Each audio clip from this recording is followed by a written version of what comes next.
everyone, and welcome back to the Grimm Reader.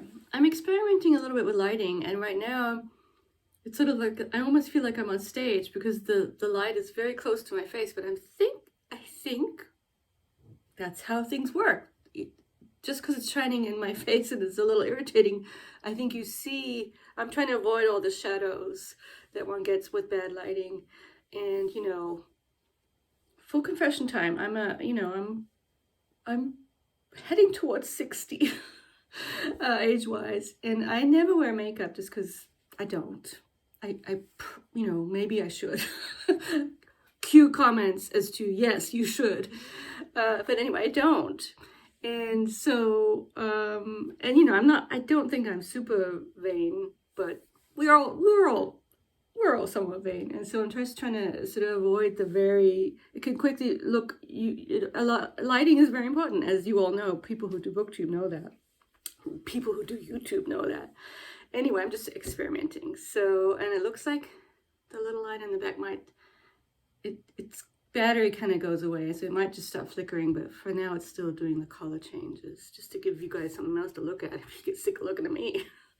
So today I'm experimenting with not adding lots of cuts, but just kind of doing chunks and then putting them together. And so this is the first chunk, and it's going to be about my kind of series so outward facing academics, so academics on YouTube, so to speak. And it's very, very who falls into my lap, so to speak. So last time it was Forgotten Histories. It was all about the intersection of the occult and the sciences.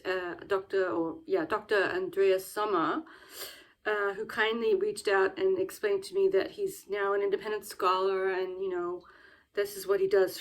Basically, it's his full-time job, which is to be commended. And I haven't done a lot of, in terms of the wrap-up of the reading, I didn't really have a lot of any time to go back to either of the books that I mentioned last time, so The Secrets of Alchemy and the new book that I got because of his reading group, which is also on the Reddit, The Greeks and the Irrational. And I think it's okay. I mean, these are reference books that I will come back to. And I think I just have to be okay with the fact that some of these books are not going to ever be read cover to cover, and that's okay too, because of the books they are. The academic I want to draw your attention to today just a little bit, just because I find him quite good.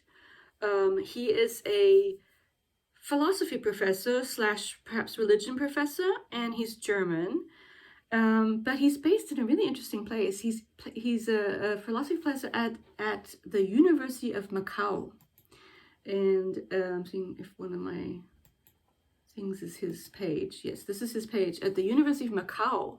And I actually had to go back and check about Macau. Portuguese colony, now part of China.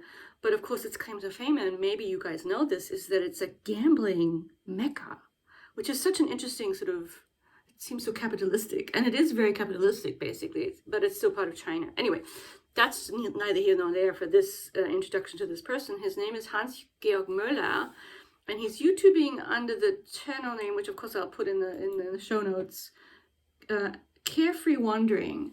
And what's interesting about his research, if you go look at his page, which you probably you don't have to do that, I will do that, is that he's actually an expert in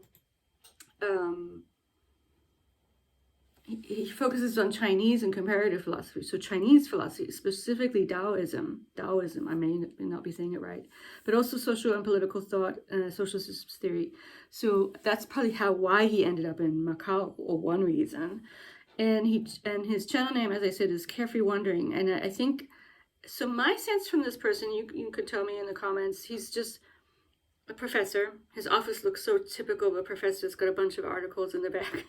And I think he's doing this in cahoots with one of his students. I think his students have kind of decided he would be a good person to have on the internet. So maybe he decided himself. Well, he actually explains in one of the videos, he's trying to teach Kant. And so he's looking online, as one does when one quickly wants to see what's out there.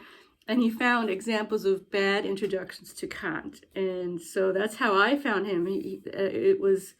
And it all kind of blossomed from there, because the person he's picking apart is one of these very famous YouTubers that are kind of put under the heading of, and I want people to let me know if you've ever heard of this term. I'm not that familiar with it, but I know some of the people who post on it. It's called BreadTube, and I think it's sort of the leftist, if you want to say, like the blue pill side of the alt-right. So, and for me, BreadTube is ContraPoints, who's fantastic. I mean, and in PhilosophyTube is the guy that Gal, sorry, she's Abigail is now Abigail, and so actually both ContraPoints, Natalie used to be not Natalie, but anyway, that's also not that important, except, see, he was critiquing the cat video where he was not, Abigail wasn't Abigail yet, or hadn't come out, and then she just recently had a big coming out video, which he then in a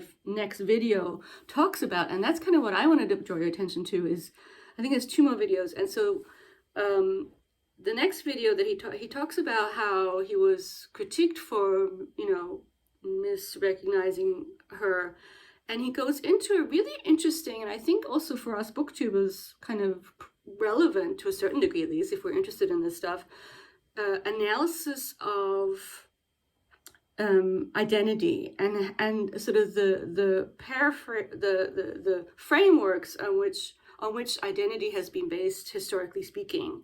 And of course it can be pulled apart. I'm not saying it's the be and end all, but I do think it's an interesting take on it. And I think one of the people he talks about in the video is Lytle Trilling. Maybe I got that wrong. I think so. But then, so the 3 ones are sincerity, sort of role-based connections to the family and your roles in society. The second one is authenticity, and for me that sort of sounds like romanticism and subjectivity, like the growth of individual. I want to be true to myself as opposed to true to, adhering to family roles. But then a lot of the video is devoted to the third one, so the sort of social media form of identity, which he calls profilicity. We create profiles, and our identities is all connected to these profiles. And he does a good job, or I'll have to go back. I'm just kind of talking off the cuff here. He talks a lot about what he calls the general peer, the fact that we don't know who our audience is, which is also something I'm interested in, the likes, and that you get beholden to these thumbs up. That what do they represent? They're not really people. So it's really interesting stuff. I mean, I think it's interesting, and I probably spend a little bit too much time watching that instead of doing other things. But I actually also kind of just dip in. I don't sit there and take notes, even though I kind of want to with some of his stuff. I think he's interesting, and I think he's a professor. He's definitely someone in the academy. So he's not. I mean, both Abigail and Natalie are very, very smart, brilliant people, brilliant minds. And also connected. They were both, I think, academics, or at least PhD or ABD. They and then they kind of, this is almost their their career has sort of taken off because they're just so good at what they do.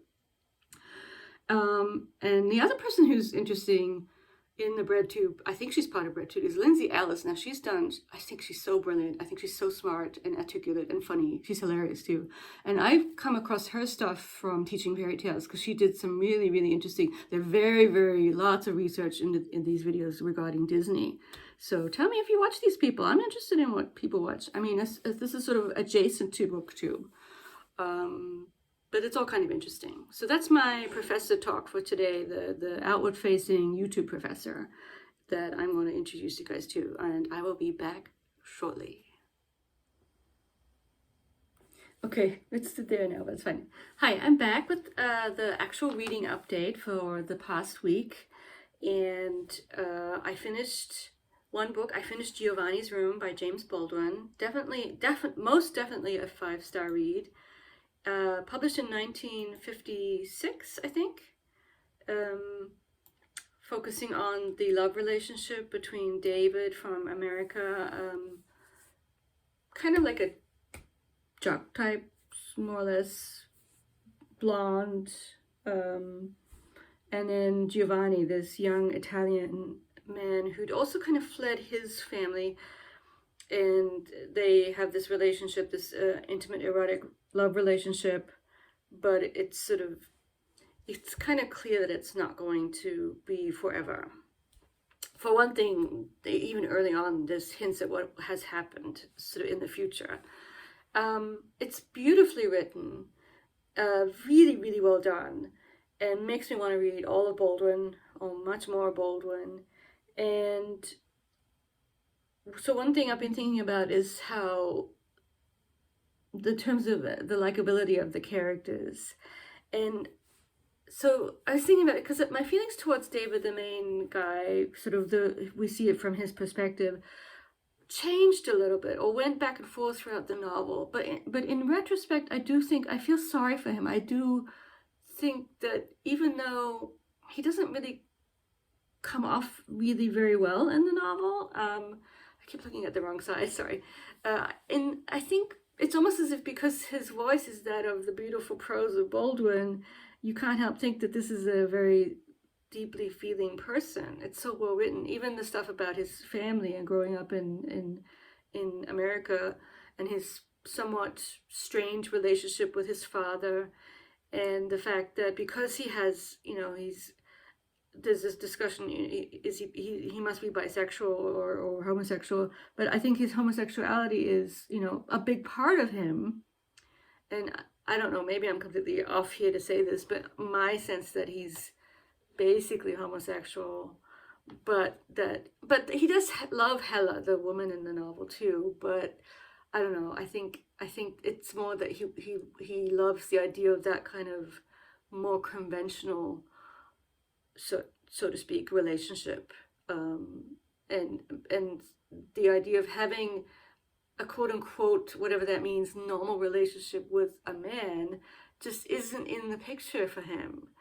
And so, yeah, it's very, very complicated. And what Baldwin is really, really good at is, on the one hand, so there's this one scene fairly early on where he meets Giovanni. And so I was looking at the wiki page for the article, and it talks, one of the headings is LGBTQ spaces and movement in the public sphere. And I just had this mini epiphany, being so uneducated on this. That scene of the bar is just so exhilarating and fun, but also part of the fun is the edginess of it all, and the fact, well, what, in the sense that you see relationships forming. There's a lot of drama. There's a lot of people lusting after other people, sort of publicly. And I just had this, I mean, it's probably really obvious to everyone else, but apologies for being dense on this. Part of the reason why it's perhaps as fraught, or as what's the word, it's such a sort of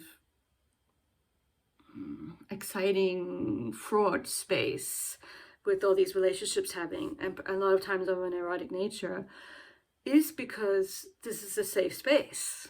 This is where people who want to can be like this. They can live it out in a way that they can't live it out in normal society, because it's just not, heteronormativity is a thing, to use a big stupid long word, but one, you know what heteronormative means.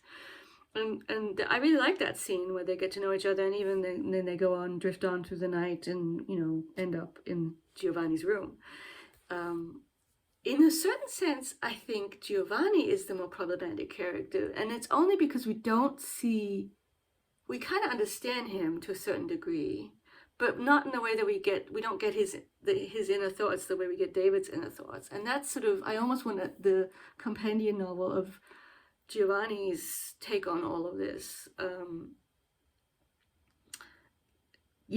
So even though David, and especially with Hella at the end, and perhaps even with Giovanni, he holds back. He's not really very, he is sort of selfish and thinking of his own predicament more than the other and also he's turned off by very, very effusive emotionality and neediness. He's turned off by when people are needy, but in a certain sense, that's understandable too. People are like that. So the psychology of it all is very moving and plausible.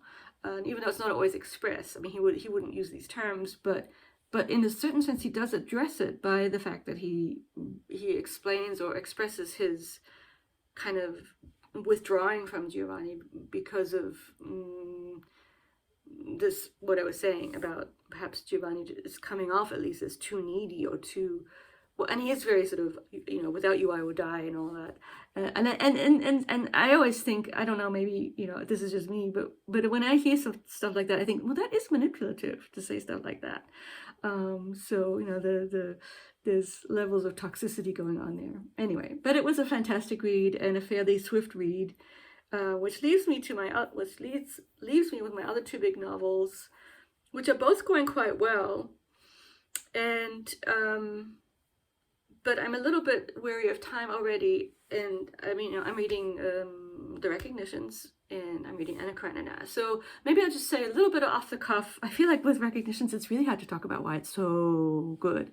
It's a very difficult novel. So I think I'm going to end with a few very, very off the cuff comments about The Recognitions, and I'll leave Karenina to another time.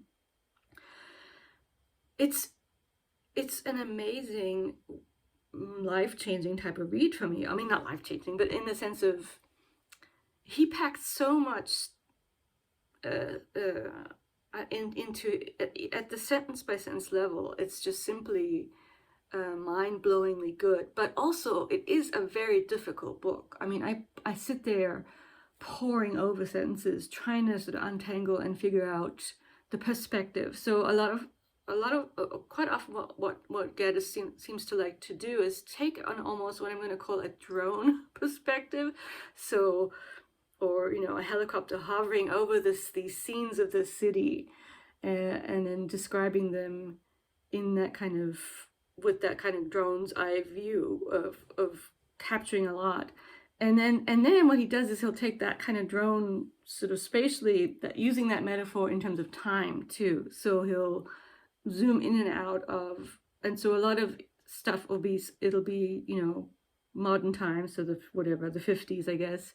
And then suddenly he'll bring in talk of a saint or an artist from back in the day, and infuse it with the modern stuff. And so that's also amazing. And I love that. I love the interwovenness of the old and the new.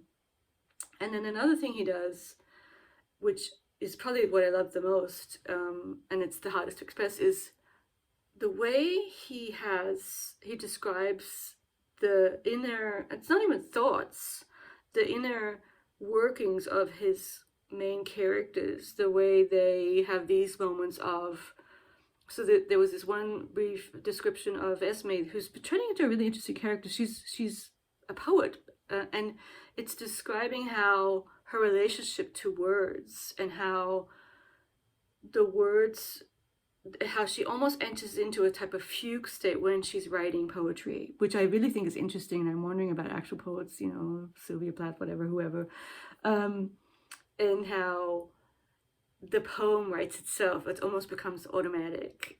And I'm just not doing it at all justice. He does that description of this fugue state of Esme in such beautiful prose that it's just, I just don't. He's a complete genius, in my opinion. And I'm flabbergasted at how good it is and how amazing. And I was looking at how, well, it didn't do so well. So his first novel didn't do well. And it's like, well, that's just because people are, I don't know. On the other hand, I'm going to go out on a limb and say even a lot of you guys out there won't like this novel. And, it is old-fashioned.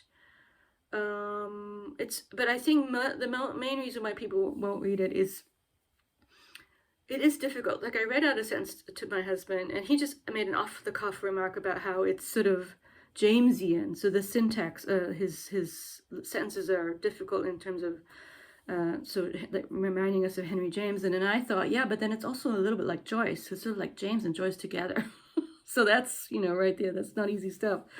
So, but I just love it. And I'm so glad I just kind of on a whim started reading it. I'm so glad I got it from the New York Review of Books. And I know that a read-along is happening in March, I think, with Mark Nash and Noah at Everyone Who Reads Must Converse, which I guess doing this on YouTube is conversing, sort of, right? Even though I know I'm not much of a joiner in terms of the buddy reads and all that stuff. But I hope you understand that that's just not exactly my thing. Although, I'm not averse to it, and I will pay close attention to their output regarding this. Fantastic novel, simply fantastic. I think I'm going to end. Oh, well, I'm almost at the end of my audiobook, which I think I'll mention it, but I won't talk about it. I'll talk about that next week, because then I'll have another book that I finished in the week. I'm a book a week gal, which is fine considering all the other stuff I'm doing. And that is Treason's Harbor, book 9 of the Aubrey Maturin series. And it's fine. I don't know if it's my favorite, but it's also not my least favorite. So it's sort of like a 4.5. It's almost like with me, you know, something like Gaddis. To me, there's almost like an upper beyond the 5s. And so Dr. Faustus, Thomas Mann. I know, it's so, I really have these such sort of stodgy male writers that I like. I can't help myself. I just love them. I'm not being a snob or anything. Well, maybe I am, but I likes what I likes. And they're almost, and Stifter, this Austrian guy that I keep talking about, they're almost like beyond 5 stars. They're 10-star reads. And so that's what I meant by kind of what I meant, I guess, when I said life-changing. So these special reads that we hopefully we all have. Gonna let it go. It's already going to be quite long. That's the problem when you do chunks and then stick them together. Hope everyone is well. And yeah, we're coming up to the anniversary of the pandemic, which for me is kind of, yeah, I'll talk more about that next week. But I hope everyone is doing well. Please comment. We like comments. That's what we live for, because that's when the general peer of the likes turns into an actual person. And that's always nice. And yeah, I'll check in with you all soon. Bye-bye.